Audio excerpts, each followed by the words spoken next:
नमस्कार मित्रों, एक बार फिर से आपका मित्र भाई मैं पंकज सिन्हा, समाज सेवी, भौतिक साधु गृहस्थ योगी चैनल से आपके बीच एक नया विषय लेकर आया हूँ।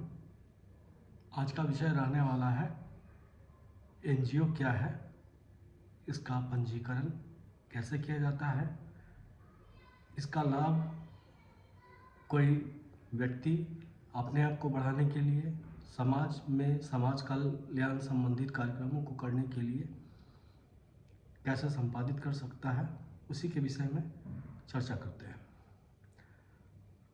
तो आइए चलते हैं विषय पे। इससे पहले साधारण आप लोगों से निवेदन भी है कि यदि आप हमारा चैनल पहली बार देख रहे हो तो कृपया वीडियो को लाइक और सब्सक्राइब करें, और चूँकि टॉपिक जन कल्याण से संबंधित है तो शेयर करने का कष्ट करें। चलिए चलते हैं। विषय है एनजीओ क्या है। एनजीओ का फुल फॉर्म होता है नॉन गवर्नमेंटल ऑर्गेनाइजेशन, मतलब गैर सरकारी संगठन। एनजीओ आजकल बहुत ही प्रचलन में है, लोगों के लिए शायद कुछ अनजाना नाम नहीं है, सामान्य चीज़ है, सभी लोग जानते ही होंगे। लेकिन कुछ गुड बातें होती हैं कि एनजीओ का पंजीकरण कैसे हो सकता है, क्या अप्रोक्सीमेटली इसके जो है कि खर्च आते हैं, पंजीकरण करने के बाद एनजीओ के लिए अनावश्यक दस्तावेज क्या क्या तैयार किए जाते हैं, प्रोजेक्ट रिपोर्ट क्या बनाएं, कैसे काम किया जाए। तो चलिए आगे चर्चा करते हैं। यहाँ पे सिर्फ एक बार ध्यान देने की बात है कि हम सिर्फ एनजीओ के विषय में चर्चा कर रहे हैं। एनजीओ मीन्स जो 1860 अधिनियम के अंतर्गत पंजीकृत होने वाली संस्थान होगी, जो सोसाइटी रजिस्ट्रेशन एक्ट के अंतर्गत पंजीकृत होती है 1860 के अंतर्गत। एनजीओ का मूल अभिप्राय होता है सामाजिक कार्यों को संपादित करने के लिए पंजीकृत कोई संगठन। इसमें ज़्यादातर आप देखते हैं कोई शिक्षण कार्य करने वाले विद्यालय, कॉलेजेस, अस्पताल, अन्य कोई सामाजिक कार्यों में संलग्न बहुत सारे संस्थाएं, शैक्षणिक संस्थाएं हो सकती है, मनोरंजन की संस्थाएं हो सकती है, स्वच्छता के कार्यक्रम को लेकर के संगठित संस्थाएं हो सकती है, स्वयं सहायता समूह को लेकर के संगठित कोई एनजीओ हो सकता है। तो मतलब ये है कि आप अपना विषय चयन कर लें कि हमारी जो दिली इच्छा है वो क्या है, क्या करना चाहते हैं। जैसे एनजीओ के विषय में बहुत सारे लोग ये जानते हैं कि एनजीओ पंजीकृत करा लेना है, पंजीकृत करा लेने के बाद एनजीओ 3 साल बाद निश्चित तौर से जो है कि आपको फंड देने लग जाएगा और आप इसमें जो है कि मोटी गाड़ी कमाई कर सकते हैं। तो ये कोई व्यवसायिक कार्यक्रम उस तरीके से नहीं है। होता भी है, करते भी हैं लोग, लेकिन करना बहुत उचित नहीं है, क्योंकि करने के बाद प्रक्रिया जो भी होती है, कुछ गलत प्रक्रिया जब वो करते हैं, कहीं फंसते हैं, तो फिर जितना कमाई नहीं करते उससे ज़्यादा उनको देना ही पड़ता है। और आजकल तो जो भी हमारे वर्तमान परिवेश में देख करके चला जाए तो वर्तमान सरकार में बहुत सारी ऐसी व्यवस्थाएं की गई हैं कि जिससे कार्यक्रम बहुत सारे पारदर्शी हो गए हैं, जिसमें आपके विदेशी कंपनियों से भी जो फंड लिए जा रहे थे उन सब पे भी बहुत हद तक रोक लगा है। कर रहे हैं कुछ, उसके बीच भी काम करते रहते हैं, लेकिन वो उद्देश्य बना करके काम करना आपके लिए उचित नहीं है। इसलिए मैंने पहले ही आपको बता दिया कि इस पर आप ध्यान नहीं देंगे। आप ये ध्यान दें आप क्या काम करना चाहते हैं। आप कोई लघु उद्योग का काम करना चाहते हैं और कोई छोटा मोटा और भी कोई व्यवसाय करना चाहते हैं, कढ़ाई का काम करना चाहते हैं, सिलाई का काम करना चाहते हैं, ब्यूटिशियन का कार्यक्रम करना चाहते हैं, हैंडीक्राफ्ट का कोई अलग से कार्यक्रम करना चाहते हैं, तो इसके लिए अच्छा होगा कि आप किसी भी अपने योग्यता के अनुसार संस्था का चयन कराएं, जिस क्षेत्र में आपकी अच्छी पकड़ हो, जानकारी हो। चूँकि आपकी जो अपनी गुणवत्ता होगी वही आप समाज में प्रसारित कर सकते हैं और उसका आप शैक्षणिक विस्तार करते हुए, तकनीकी विस्तार करते हुए, शिक्षण प्रशिक्षण का कार्य करते हुए, निर्माण करते हुए आप उसका व्यावसायिक तौर से भी लाभ ले सकते हैं। तो इसके लिए बहुत आवश्यक है कि आप कोई जैसे बायलॉज होता है, संस्था जब बनाई जाती है तो बायलॉ बनाया जाता है। तो बायलॉ बनाए जाते हैं तो उसमें बहुत सारे आर्टिकल लिखवा दिए जाते हैं। स्कूल चलाना है, कॉलेज चलाना है, अस्पताल चलाना है, युवाओं के मनोरंजन के लिए काम करना है, युवाओं के विकास के लिए काम करना है, युवाओं को रोजगार देना है, ठीक है। स्मॉल स्केल इंडस्ट्री से संबंधित कार्यक्रम संचालित किए जाने हैं, समूह गठित किया जाना है। तो इतने सारे कार्यक्रम जो दिखलाए जाते हैं ना, वो सब खिचड़ी हो जाता है। काम आदमी सब पर क्या, सबके चक्कर में कोई एक पे भी काम नहीं कर पाता है। इसलिए आवश्यक यह है कि 1, 2, 3 कोई भी एक पहलू पकड़ ले और उस प्रोजेक्ट पर उसी को प्रोजेक्ट बना करके संस्था का पंजीकरण कराएं। चलिए, एनजीओ के पंजीकरण के लिए यह अति आवश्यक है कि आपको अस्थायी कमेटी में आजीवन सदस्यों में 7 लोगों का कम से कम पहले सहभागिता होती है। मतलब 7 लोग से आप एनजीओ का पंजीकरण करा सकते हैं। उनके लिए कौन कौन से डॉक्यूमेंट्स चाहिए होते हैं? तो पहला है कि आपका Aadhaar card, pan card, 2 photographs, email ID, registered mobile number, ये सभी सदस्यों के चाहिए होते हैं।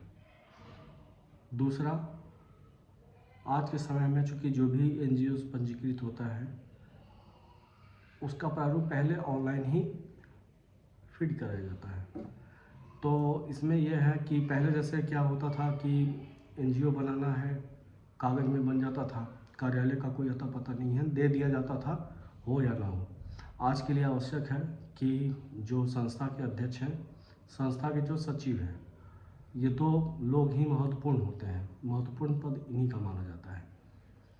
तो इन दोनों का या दोनों में से कम एक का आपको बिजली का बिल भी लगाना पड़ेगा और जहाँ का बिजली का बिल लगेगा वहीं पे आपको जो है कार्यालय पंजीकृत दिखलाना होगा, क्योंकि कार्यालय उसी को माना जाएगा, ठीक है।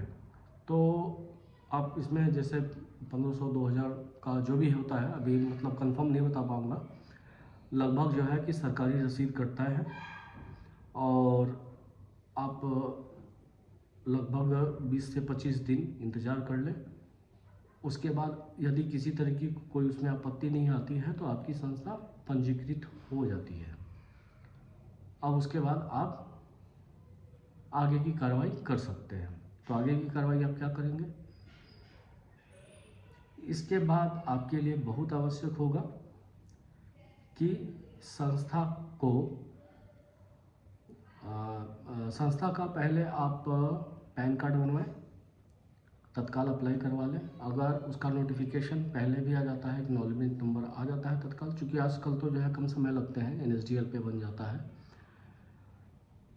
तो आप पैन कार्ड अप्लाई कराएंगे, क्योंकि पैन कार्ड के साथ आपका बाइलाज जो संस्था का पंजीकरण प्रमाण पत्र मिला है उसको अटैच करते हुए आप स्थानीय बैंक की शाखा में जाएंगे और जिसमें आप दिखलाएंगे, एक आपको बैठक दिखलाना पड़ेगा और बैठक में दिखलाया जाना होगा कि आप लोगों ने बैठक किया, सभी जो कार्यकारिणी के पदाधिकारियों के द्वारा बैठक किया गया और बैठक करके निर्णय लिया गया कि संस्था के अध्यक्ष महोदय, सचिव महोदय, कोषाध्यक्ष महोदय या कोषाध्यक्ष महोदय, सचिव महोदय या अध्यक्ष महोदय, जो भी हो, जिनको चलता हो, कोषाध्यक्ष तो चलेंगे ही चाहिए क्योंकि ट्रेजरर का मेन काम पड़ता है। तो इन दोनों के या तीनों के सहयोग से संस्था खोलने के लिए हम लोगों ने बैठक किया और इन्हें जो है कि हम लोग अपनी तरफ से अनुमति देते हैं कि ये संस्था के खातों का संचालन करेंगे, रखरखाव करेंगे, हिसाब किताब जो है सही रखेंगे। ठीक है, तो आप अप्लाई करेंगे तो आपको संस्था का जो है कि खाता खुल जाएगा और यह करंट अकाउंट खुलेगा, सेविंग अकाउंट नहीं खुलता है, ध्यान रखिएगा। ठीक है कि आप सोशल वेलफेयर के लिए वर्क कर रहे हैं, लेकिन इसका भी जो अकाउंट खुलता है वो करंट ही खुलता है, ध्यान रखिएगा। आजकल मतलब किसी बैंक में 10,000 का खुलता है, किसी में 5 का खुलता है करंट। आप अपने आवश्यकता के अनुसार, सुविधा के अनुसार देख लीजिएगा क्या होता है। ठीक है, उसके बाद आप संस्था का जो वर्तमान परिवेश चलता है तो उसमें अब आवश्यक हो गया है कि आप कुछ और भी ऑनलाइन जो पंजीकरण होते हैं उसे करा लें, वो आपके लिए ज़्यादा लाभदायक होगा। जिसमें बहुत ही आवश्यक है दर्पण में करवा लेना पंजीकरण। छोटी मोटी प्रक्रिया है, तुरंत हो जाएगा। सभी आप डॉक्यूमेंट्स को करते हैं, अपलोड करवाते हैं तो हो जाएगा। दूसरा है नीति आयोग, ये दोनों बड़े ही आवश्यक चीज़ है। इन दोनों को आप कर लेते हैं तो सरकार के बहुत सारे कार्यक्रम आगे आते हैं जिसमें आपको बताया जाता है, विज्ञप्ति, प्रेस विज्ञप्ति के द्वारा जो समाचार पत्रों वगैरह में आता है, तो आवेदन मांगे जाते हैं नई पुरानी संस्थाओं से। वैसे तो जो है कि संस्था के जो भी ज़्यादातर काम होते हैं वो आपको अनुदान के लिए जो आता है वो 3 वर्ष के बाद ही माना जाता है, लेकिन बहुत सारी ऐसी संस्थाएं होती हैं या आपका व्यक्तिगत पहुंच पकड़ की व्यवस्था भी होती है, तो कुछ काम जो है जल्दी भी मिल जा सकते हैं, छोटे मोटे काम। उसके बाद आप जैसे जैसे काम करेंगे, कार्य की अनुभव बढ़ेगा, तो फिर आपको बताने की ज़रूरत नहीं है। आपका एक चार्टर्ड अकाउंटेंट होना चाहिए, बाकी काम वो आपको बताते जाएंगे। इसके बाद आपको संस्था के लिए जो भी प्रोजेक्ट वर्क पे आप काम करते हैं उसका एनुअल रिपोर्ट बनाना होता है, मतलब सालाना एक रिपोर्ट तैयार होता है। उस रिपोर्ट के अनुसार आपको बैलेंस शीट भी दिखाना होता है कि हमने संस्था में इतना पैसा जमा किया था, जो आपने अकाउंट खोला। उसके बाद आप दिखलाते हैं कि हमने लोगों से सदस्यता कराया।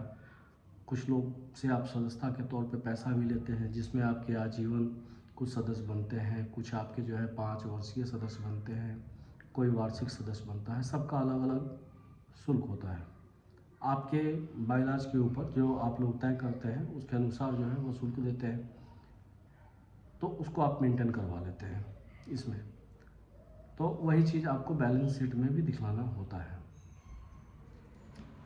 इन कार्यों को करते हुए अब आगे आप देखेंगे कि आप जो संस्था आप लोग की चल रही है, जैसे तो 7 लोग मिनिमम होते हैं, पता नहीं, जैसे अगर आप लोग चाहें कि 10 लोग, 15 लोग, 20 लोग, 25 लोग से भी हम खोलें तो आप खोल सकते हैं। मिनिमम जो 7 चाहिए वो तो होते ही हैं।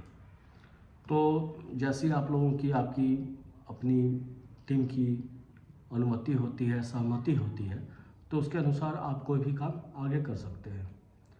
वैसे तो बहुत सारी संस्थाओं को हमने भी देखा है, लेकिन आवश्यक यही है कि संस्था को आप कोई एक ही प्रोजेक्ट वर्क लेकर के चलें। और अगर आपको संस्था को एक बड़े पैमाने पे पहुंचाना है, ये मेरा एक संदेश भी है, क्योंकि हमने संस्था के लिए काम किया है, मैं जान रहा हूँ। तो बहुत आवश्यक है कि कोई एक प्रोजेक्ट ले लें आप, और वो भी प्रोजेक्ट जो है आप जो ले रहे हैं वह उद्योग से संबंधित होना चाहिए। क्योंकि चाहे विद्यालय बहुत ही अच्छा प्रोजेक्ट है आपका, लेकिन यह है कि विद्यालय के लिए पूंजी बड़ी चाहिए होती है। कारण कि मान लिया जाए एक अच्छा सा आपको प्लॉट चाहिए होता है, बिल्डिंग बनाना पड़ता है, अन्य जो है कि आवश्यक कुर्सी मेज वगैरह जो भी चीज़ें आती हैं, जो भी एसेट आते हैं, सब आपको लेना पड़ता है। बसेस लेनी पड़ती है ट्रांसपोर्टेशन के लिए, उसके बाद फैकल्टीज़ होते हैं, तो खर्चा बहुत अच्छा आता है। अगर आपका बजट अच्छा है तो आप स्कूल की ओर जो है मूव कर सकते हैं। बढ़िया प्रोजेक्ट है, इस पर काम किया जा सकता है। शिक्षण का क्षेत्र हर एक जगह बढ़ता चला जा रहा है। उसी तरीके से आप कोई अस्पताल खोल सकते हैं। अस्पताल का भी प्रोजेक्ट छोटा नहीं होता है, जानते ही हैं। जब आपके यहाँ MBBS कोई डॉक्टर आते हैं, आप उनको अपॉइंट कराते हैं, तो उनके चार्जेस आप भली भांति जाते हैं। कोई MS आते हैं या अन्य विशेषज्ञ डॉक्टर आते हैं तो उनके चार्जेस बड़े होते हैं। अगर वो ऑन कॉल भी आते हैं तो भी अच्छा खासा लाभ वो लेकर के चले जाते हैं। तो ये आपको अपने ऊपर देखना है कि आप किस चीज़ के लिए कैपेबल है, क्या कर सकते हैं।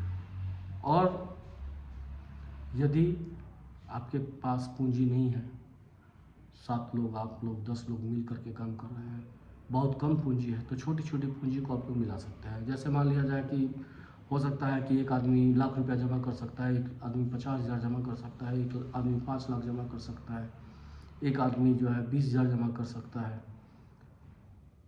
तो आप क्या करेंगे? इसके लिए बहुत आवश्यक ये होगा, चूँकि समूह का भी अनुभव हमारे पास रहा है। हमारे यहाँ संस्था में बहुत सारी महिलाएं समूह में काम की हैं। हम लोग को ये बताया गया है कि समूह में जो सबसे कमज़ोर तबके की महिला होगी आर्थिक तौर से, उनकी राशि को ही मान्यता दी जाएगी। तो जैसे मान लिया जाए कि जो 20,000 आपका सबसे कमज़ोर आर्थिक पक्ष का जो सहयोगी है लगा पा रहा है, तो 20,000 आप बाकी सभी सदस्य लगा लें। मान लिया जाए 10 सदस्य हैं आप लोग, तो 2 लाख रुपए आपके हो गए अकाउंट में। अब आप दिखलाएंगे कि हम इस पे कौन सा प्रोजेक्ट कर रहे हैं। जैसे मान लिया जाए कि आपने काम करवाने का मन बनाया कि मैं साड़ी जो है लोगों में दूँ, वितरित करूँ बनवाने को, तो साड़ी आप मंगवा सकते हैं। किलो के भाव से आपको साड़ियाँ मिल जाएंगी गुजरात में,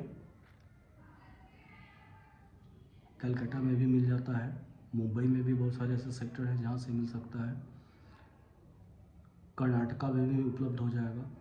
आप ये देखें जहाँ आपका अप्रोच बढ़िया है और आपकी विश्वसनीयता वहाँ बन रही है, आप वहाँ से सामान मंगा ले सकते हैं। मंगा करके, जैसे 2 लाख का प्रोजेक्ट आपके पास है, पैसे हैं, तो आप ज़्यादा का ना मंगाएं, पहले 50,000 पे ही आरंभ करें। क्योंकि फिर उसके जो भी डेकोरेटिव आइटम होते हैं, जो भी स्टिचिंग के आइटम होते हैं, उसमें पैसे जो है ज़्यादा लगते हैं। मान लिया जाए 50 का आपने ये मंगाया, 25,000 का मिनिमम वो आ गया, कुछ ट्रांसपोर्टेशन आ गए वगैरह वगैरह। तो इस तरीके से जो है कि अतिरिक्त चार्ज बढ़ करके एक राशि बन जाता है। आप फिर उनको बनाने के देंगे महिलाओं को, जो बना कर को देती है तो फिर से उनको आपको पेमेंट करना पड़ेगा।